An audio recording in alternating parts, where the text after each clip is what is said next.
Okay, so here we go to talk about subprojects in TILOS, which are sections that have got a different chainage. So either the line of route changes its measurements regime because of that's how it was set out originally, or there's a branch line. So that's what we call a subproject. And so you do that in TILOS by, on the subprojects section of the project data explorer, you right mouse click and add a new subproject, which we're going to call branch line.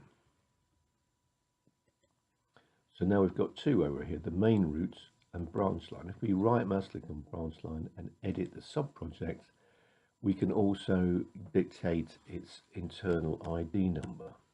So when we reference a task, we need to reference it by its ID number, but also which branch line it's on, because two tasks could have the same chainage, but they're on different lines of routes. So I've got BL for branch line, so it's probably a good idea to give the main route also a sort of sensible setting. So we've got MR for main route. So there we go. So we've set it up. We need one of those for each one, and then we can start to now integrate that into the view that we have on screen. So I'm going to copy and paste this view. So we've got a duplicate of it.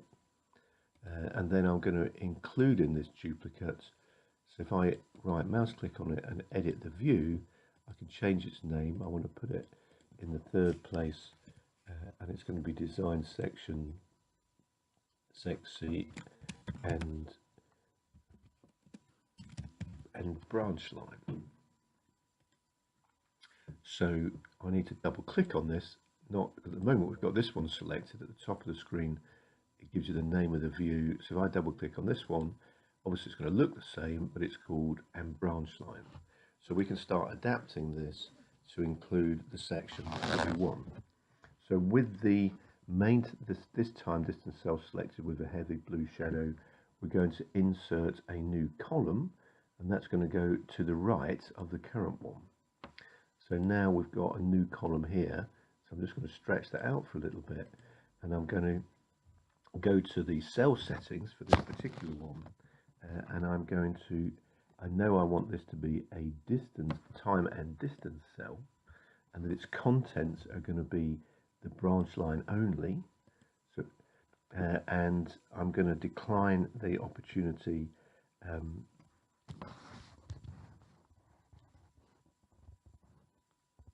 to do that, because I'm going to do that myself. So I want to give this a sensible cell name, so I'm going to call it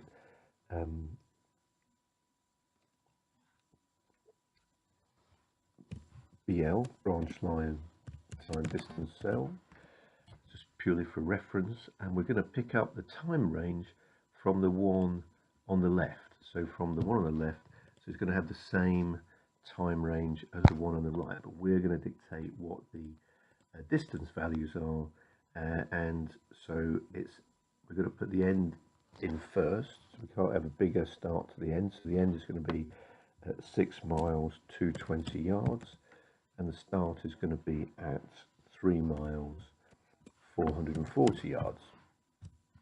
So nothing much has changed on screen.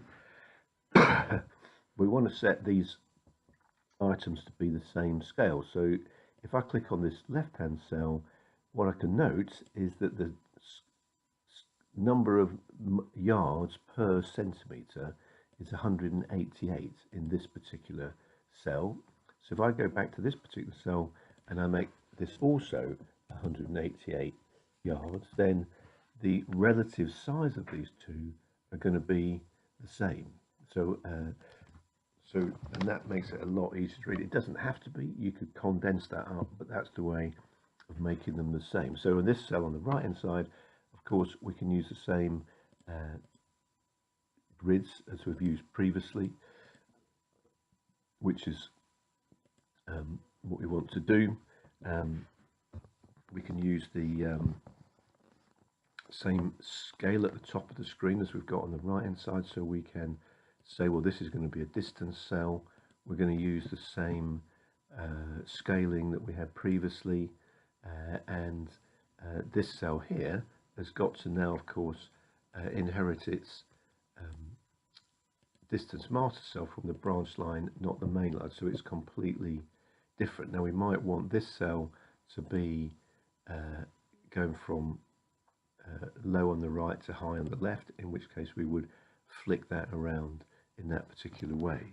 So we can reuse cells, and it's very easy and quick to do that. It may be that you've got a different diagram, so we could make this a distance cell, and then we could right mouse click and we could import that information. But in this particular case, we're going to reuse that symbol map that we created, and we're going to pick it up from and only show the things that happen in there.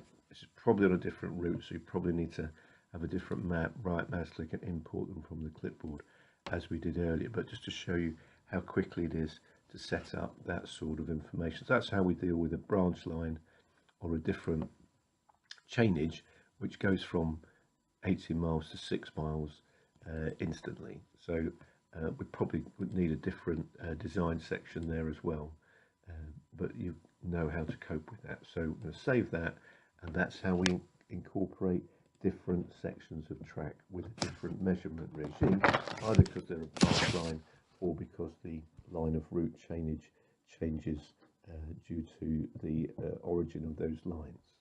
Okay, thanks for your attention.